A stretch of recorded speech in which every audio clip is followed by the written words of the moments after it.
Guys, good afternoon. Welcome back sa aking YouTube channel. For today's video, check natin ang 2023 Honda Brio 1.2 RS CVT Meteoroid Gray. Guys, ito yung middle variant ng ating automatic transmission sa Honda Brio. Ang kanyang price is 853,000 pesos. So tour ko na kayo ngayon sa ating featured unit for today. So guys, ito yung minor model change ng ating Honda Brio, which is na-launch siya last July 2023. So regarding naman sa front portion guys, tour ko na kayo. Naka-ano na siya, LED headlights with daytime running lights. Then naka LED fog lamps na rin tayo. RS design front grille, which is glossy black. Normally, ang kanyang front grille, pwede mo siyang i-compare sa Honda HR-V. Then, yung lower front accent garnish natin is matte black. So, normally naman yung changes nung preview sa present, may slight changes lang dito sa front portion natin. Then, yun nga, naging ano na, LED na yung ating headlights and fog lamps. Then regarding naman sa engine guys, 110 horsepower, then 90 newton meters of torque, then 1.2 ang kanyang engine displacement, the same time CVT or 7-speed automatic, then double overhead cam. So ano na rin siya, 4-cylinder, kaya powerful ang engine natin yet fuel efficient compare sa mga competitors niya sa market. So pakita ko na ulit guys yung front portion niya. Actually for me personally, Meteoroid Gray for RS isa sa mga best colors for the Brio kasi napaka elegante niya tingnan, tsaka nagko-complement yung even though dark color siya, nagko-complement yung mga grills and yung mga alloy wheels doon sa pinaka body color ng sasakyan. So ito naman ang kanyang passenger side. So nakaano na tayo guys 15-inch tayo guys na RS design alloy wheel, then ventilated disc ang ating brakes sa front. Then MacPherson strut with stabilizer ang ating suspension naman sa front. Then meron tayong additional side skirt para sporty ang itsura ng ating sides. The same time, 137mm ang ground clearance niya. Then regarding naman sa side mirror natin, so glossy black ang upper portion ng ating side mirror. The same time, nandito na rin ang kanyang turning lights. Door handles is body color.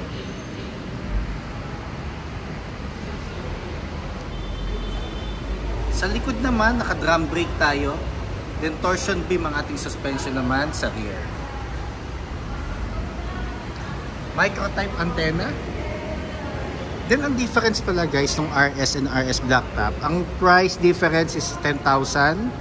So, main difference lang naman guys is yung pinaka-top natin for RS is body color. Then for blacktop is glossy black.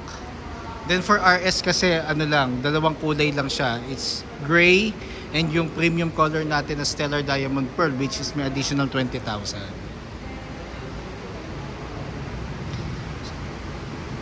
Kung mapapansin nyo, regarding sa body structure niya, wala namang pinagkaiba doon sa previous model. May mga nadagdag lang siyang features. Then LED taillights na tayo guys. Then yung RS design emblem, iba na yung shape niya guys. Then ang nadagdag naman sa likod, meron siyang 2-eye backup sensor, which is body color na din.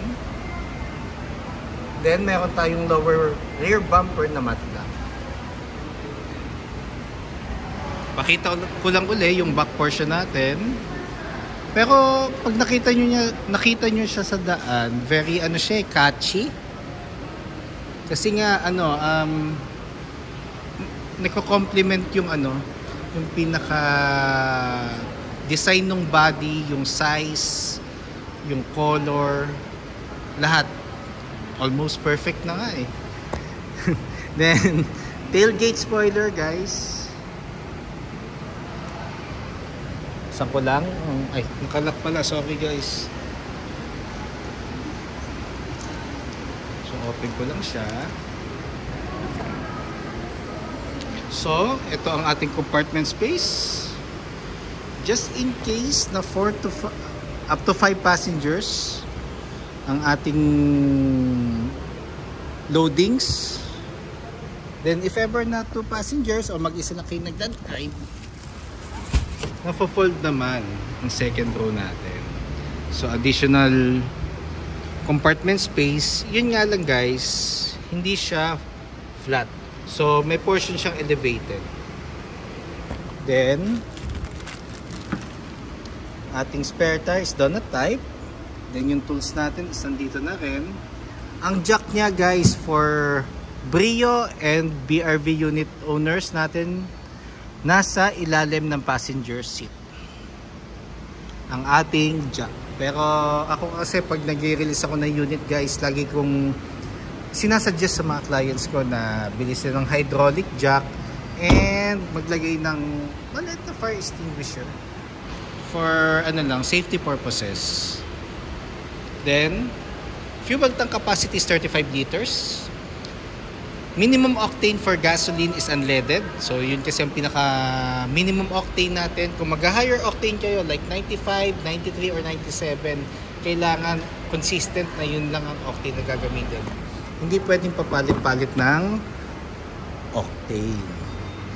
So dito naman tayo sa door panel natin sa second row. So urethane texture siya with silver accents. Then ito naman ang kanyang second row. So for RS guys, fabric ang seats natin. Then meron siyang orange stitches. Then adjustable ang ating headrest. So lahat ng headrest natin for the rear seats and front seats, lahat adjustable. Ceiling natin for automatic transmission, lahat is black. So mas maganda siya kasi mas sporty ang itsura, the same time mas hindi siya prone sa mga dumi. So maganda talaga pag black ang ceiling natin.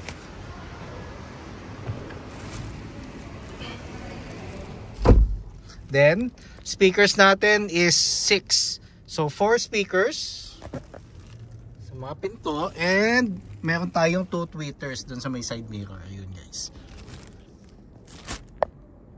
Yun. Nakikita nyo. Yun. So regarding naman interior space and headroom. So headroom guys. So mataas naman ang unit natin. And the same time, interior space, very maximized yan. Very spacious. So, kung makikita nyo, spacious legroom din. So, kahit isagad natin siya pa backward guys. Like itong nandito sa passenger seat. So, upo lang ako. Meron pa rin siyang decent legroom. Or knee, hindi man legroom or parang knee, tuhod, basta parang ganon. So pero normally naman ang lagi ko inaano is legroom lagi pag nagpe-present ako sa mga clients. Then sa middle section natin meron tayong cup holder dito. So transfer na tayo guys sa harap.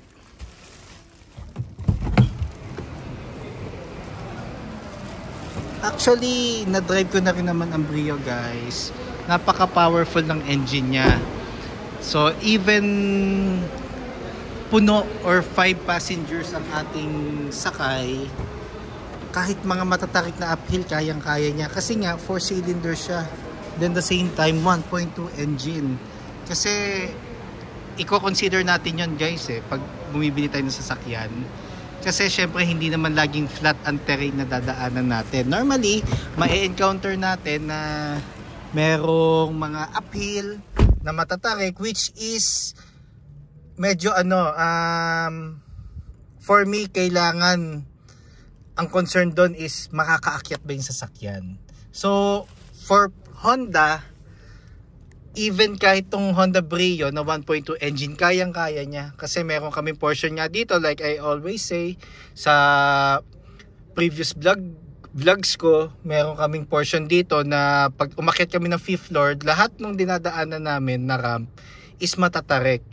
So, maganda doon, kahit yung mga clients namin na inaakyat namin sa 5th floor, which is yung sa warehouse namin, nakikita nila at nafe-feel nila ang engine power at performance ng bawat Honda units namin. So yun guys, I'm not saying na laging Honda ang bilhin nyo, kasi syempre magkakaiba tayo ng perception, magkakaiba tayo ng taste or choice, pero lagi nyo i-consider yung mga, kung makakaakyat bang sasakyan, kaya ba yung mga uphill na matatarik, yun lang, friendly advice lang. So, balik na tayo sa sa features ng Honda Brio. So, buksan ko na muna uli. So, sa door panel natin dito sa driver side, so nandito yung buttons niya.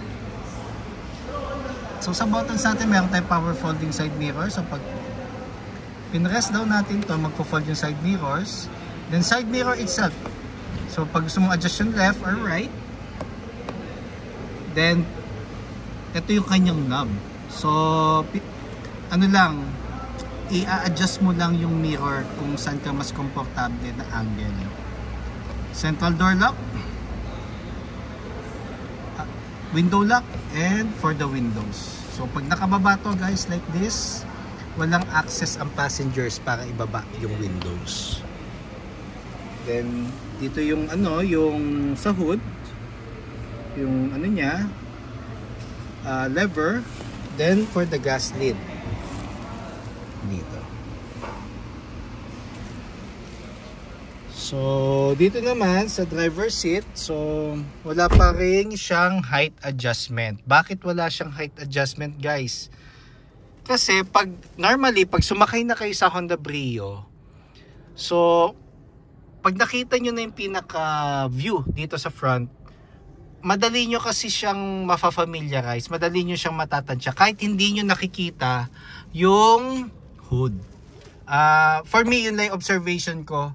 So, at sa mga naging client ko naman kay Honda Brio since 2016, ako nandito sa Honda pero na-release siya 2019. Since 2019 pala guys, na nilaunch namin ang Honda Brio, wala naman ako naging concern regarding dun sa front view ng ating Honda Brio. And sa height adjustment, kahit medyo ang height ng client is medyo maliit, hindi naman ako nagkaroon ng concern regarding doon. Then back na tayo dito guys. So sa steering wheel, so you retain ang texture. Then audio control. Then sa panel naman natin guys, it's analog. So dito yung RPM, speedometer, fuel gauge, and may digital portion tayo dito guys. Normally yung clock, mileage, and gear indicator. Then meron din siyang guys, for the dashboard, meron tayo maroon accent. Then dito sa passenger side, glossy black na. Before kasi yung first generation guys, hanggang dito yung kanyang orange accent. Pero ang ginawa ni Honda ngayon, dito lang siya sa may driver side, dito sa aircon vent, sa middle section, tsaka dito sa passenger side, ginawa niyang glossy black. Then, entertainment unit natin, our head unit is touchscreen audio unit with Apple CarPlay and Android Auto Ready. Via cord guys via cord, hindi pa siya wireless. So yun yung additional feature na nadagdag sa ating facelift or MMC na Honda Brio. Then, regarding naman sa aircon buttons natin, same pa rin naman siya. with the first generation. So ito yung fan, yung on-off, thermostat, then ventilation. So mas maganda lagi nandito para at least yung circulation ng hangin dito lang. Kasi pag sinwitch siya dito, kukuha ng hangin sa labas yung sasakyan. So pag may foul smell, possible pumasok siya dito sa loob at maaamoy niya, which is inappropriate. Then sa baba ng aircon buttons natin, meron tayong space dito for the cellphone, wallet. Same goes dito. So mga coins or mga car perfume, pwede mo lagay dyan. Then power outlet, 2 cup holders. Transmission natin guys, spark, reverse, neutral, drive, sports mode, and low gear. So itong portion naman na to, pag just in case na discharge yung battery nyo at nasa drive siya or nasa park, tanggalin nyo lang yung cover na to, saksak nyo yung susi. So pag nag-fit na siya, maano nyo naman yun, makaramdaman nyo naman, pwede nyo siyang i-clutch. Ito yung clutch kasi niya. Pwede mo na siyang i-shift to neutral para maitabi mo lang siya sa gilid. Just in case na ma-discharge kayo sa gitna ng daan. Or kunwari, nag-side parking kayo, pinatay nyo saglit. So yung mga ganong instances, para at least alam nyo na yung gagawin nyo, para kung gusto nyo lang itabi yung unit, ito lang. Then handbrake natin. So kung mag-handbrake kayo guys, pinakamataas, pinakasagad. Kasi pag ang handbrake natin is medyo inangat mo lang siya, masabi mo lang inangat mo yung handbrake, meron pa rin siyang tendency na gumalaw. It's either paslant, kung paslant siya, pwede kang mag-move backward, pwede kang downhill, pwede kang mag-move mag-move pa front, pa forward. Sorry guys, pa forward. Sorry na mental block ako ng konti. So ayun guys, then passenger seat. So just in case guys nga pala, meron kaming mga low down promo nga pala dito. Pero if ever guys nga wala nga pala siyang map light, additional lang, wala siyang map light.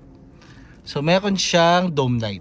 So every time guys na kunwari nag-purchase na kayo ng unit, gawin nating habit yung i-check natin lagi yung dome light and map light, just in case pag nalock mo na yung unit. Kasi minsan syempre bago tayo bumaba, nasi-switch natin siyang naka-on, at ang nangyayari pagbaba natin, nakakalimutan natin siyang i-switch ulit sa gitna or sa off. So pag naiwan mo kasi na bukas yung mga ilaw sa loob, yung map light and dome light, ang tendency niya iti-drain niya talaga yung battery. So ugaliin natin guys na i-check natin lagi ang ating mga ilaw sa loob pag nalock na natin yung unit. Then visors, so meron siyang mirror dito pati sa kabilang side. Then ayun guys, so for today's review, ito lang yon.